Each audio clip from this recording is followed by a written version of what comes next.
Hello বন্ধুরা, Indian temples tour চ্যানেলে আপনাদের সকলকে স্বাগত। আমরা চলে এসেছি আরও একটি নতুন ভিডিওর সাথে। বাঙালির 12 মাসে 13 ষষ্ঠীর মধ্যে অন্যতম অশোক ষষ্ঠী। সাধারণত চৈত্র মাসের শুক্লাপক্ষের ষষ্ঠী তিথিতে পালিত হয় এই পার্বণ। সংসার এবং সন্তানের মঙ্গল কামনায় পুজো দেওয়া হয় মা ষষ্ঠীর কাছে। এই ব্রতর দিন প্রথমে বাড়ির মহিলারা সকাল থেকে উপবাস থেকে ষষ্ঠীর থানে পুজো দেন। তারপর অশোক ফুলের বীজ, মাসকলাই এবং দই আর কাঁঠালি কলা দিয়ে উপোস ভাঙেন। এই পুজোর উপকরণের মধ্যে 6টি মাসকলাই, দই, কাঁঠালি কলা এবং অশোক ফুলের কুঁড়ি একসঙ্গে মেখে খেতে হয়। তবে এই পুজোর প্রসাদ কিন্তু দাঁতে ছোঁয়ানো যায় না। বাড়ির মহিলা সদস্যরা মূলত এই পুজোর প্রসাদ গিলেই খান। এই বছর 2025 সালে 2রা এপ্রিল বৃহস্পতিবার পালিত হবে অশোক ষষ্ঠীর ব্রত। অশোক ষষ্ঠীর দিন কিন্তু মায়েরা নিরামিষ খান, কারণ এই দিন আমিষ খাবার অর্থাৎ পেঁয়াজ রসুন গ্রহণ করা যায় না। অন্নের বদলে এই দিন আটা বা ময়দা দিয়ে তৈরি খাবার এবং সেই সঙ্গে সাবুও খাওয়া যায়।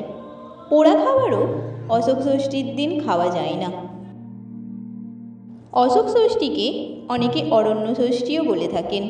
2025 সালের 2রা এপ্রিল রাত 11:50 ষষ্ঠীর তিথি শুরু হচ্ছে এবং 2রা এপ্রিল রাত 9:41 পর্যন্ত এই ষষ্ঠীর তিথি চলবে।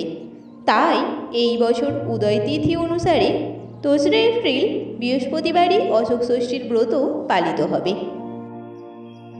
এই তিথিতে অশোক ফুল এবং বীজ খাওয়ার নিয়ম আছে।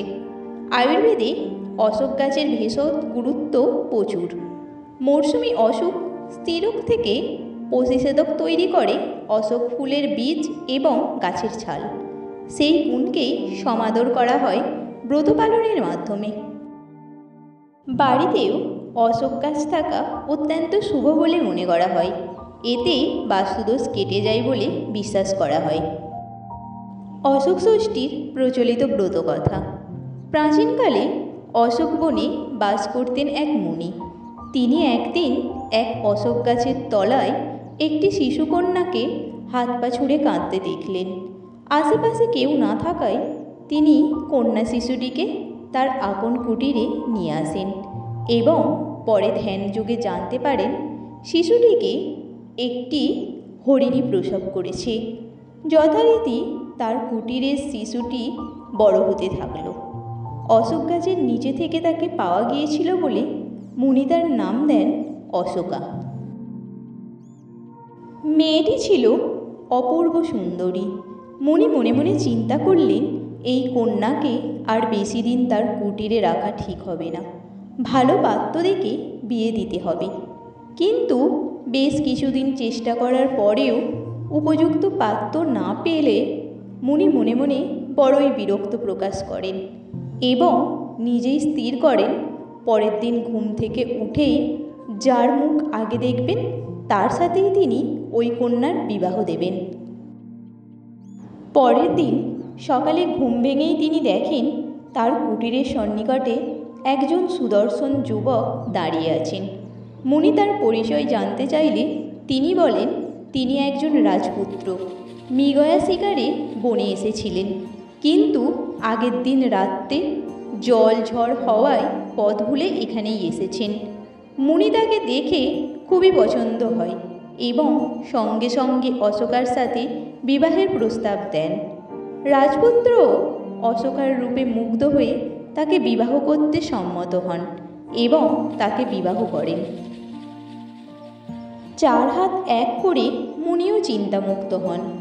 অশোকাকে শ্বশুর ঘর পাঠানোর সময় মুনি তার আঁচলে কিছু অশোক ফুল আর অশোক ফুলের বীজ বেঁধে দিলেন। বললেন, চৈত্র মাসের শুক্ল ষষ্ঠীর দিন ওই শুকনো অশোক ফুলগুলি জল দিয়ে খেতে এবং ওই দিন অন্ন না খাওয়ার আদেশ দিলেন। আর শ্বশুরবাড়ি যাওয়ার সময় রাস্তার 2 ধারে ওই অশোক বীজ ছড়াতে ছড়াতে যাবি। যখনই কোনো বিপদে পড়বি যাতে ওই অশোক গাছের সারি বরাবর আমার কুটিরে আসতে পারিস।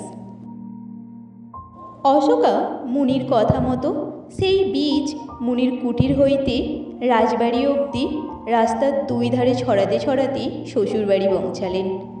এরপর তার শ্বশুর শাশুড়ি তাকে বরণ করে ঘরে তুললেন। তারপর কেটে গেছে বেশ অনেকগুলো বছর। অশোকার 7টি পুত্র এবং একটি কন্যা হয়েছে। তাদের বিবাহও হয়েছে। এইদিকে শ্বশুর শাশুড়িও মারা গেছে। এক চৈত্র মাসের শুক্লপক্ষে অশোকার শ্বশুরের শ্রাদ্ধ ছিল। অশোকা সন্ধ্যাবেলা বউদের ডেকে বলেন, আজ অশোক ষষ্ঠী, আজ আমি অন্ন মুখে দেব না। শাশুড়ি মায়ের আদেশ মতো বৌমারা অশোকার জন্য মুগ কলাই রাঁধতে থাকেন। কিন্তু ঘুঁটেতে একটা ধান ছিল। কিভাবে মুগ কলাইয়ে পড়ে ফুটে ক্ষয় হয়ে যায়।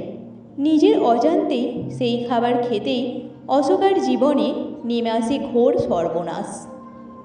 তার স্বামী, পুত্র, পুত্রবধূরা মারা যান। অশোকা মনির দুঃখে কাঁদতে কাঁদতে মনির আশ্রমে যান ওই গাছের সারি বরাবর। ততদিনে গাছগুলি বিশাল হয়ে গেছে। মুনি মেয়ের মুখ থেকে তার কষ্টের কথা শুনে ধ্যানযোগে জানতে পারেন ওই মুগ কলাইয়ে ক্ষয় থাকায় এই বিপত্তি। তিনি সঙ্গে সঙ্গে তার ঘটি থেকে মন্ত্রপ্রুত জল দিয়ে বলেন, যা এই জল মরাগুলোর গায়ে ছিটিয়ে দিবি, তাহলে আবার তারা প্রাণ ফিরে পাবে। আর চৈত্র মাসে ষষ্ঠীর দিন মা ষষ্ঠীর পুজো দিয়ে মুগ কলাই আর দই সহযোগে অশোক ফুল খাবি। ওই দিন অন্ন খাবি না, তাহলে সংসারে সুখ শান্তি সমৃদ্ধি বজায় থাকবে। অশোকা মুনির কথা মতো সেই কুমণ্ডলের জল নিয়ে কাঁদতে কাঁদতে ছুটতে ছুটতে রাজবাড়িতে এসে তার স্বামী এবং পুত্র ও পুত্রবধূদের গায়ে ছড়াতেই তারা জীবিত হয়ে ওঠে এবং অশোকা তাদের সবটা খুলে বলেন।